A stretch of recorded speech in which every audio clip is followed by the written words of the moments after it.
بسم اللہ الرحمن الرحیم۔ انس بن مالک رضی اللہ تعالیٰ عنہ نے فرمایا کہ میں نے رسول اللہ صلی اللہ علیہ وآلہ وسلم کو دیکھا کہ نماز عصر کا وقت آ گیا۔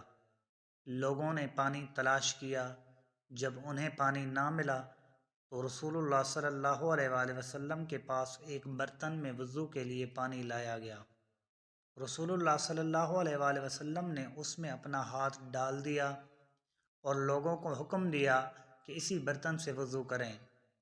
حضرت انس رضی اللہ تعالیٰ عنہ کہتے ہیں کہ میں نے دیکھا آپ کی انگلیوں کے نیچے سے پانی چشمے کی طرح ابل رہا تھا، یہاں تک کہ قافلے کے آخری آدمی نے بھی وضو کر لیا۔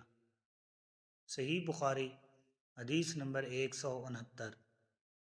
ابن سیرین کہتے ہیں کہ ہمارے پاس رسول اللہ صلی اللہ علیہ وآلہ وسلم کے کچھ بال مبارک ہیں جو ہمیں حضرت انس رضی اللہ تعالیٰ عنہ سے یا انس رضی اللہ تعالیٰ عنہ کے گھر والوں کی طرف سے ملے۔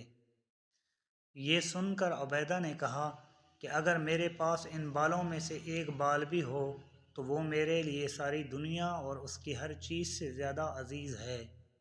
صحیح بخاری حدیث نمبر 170۔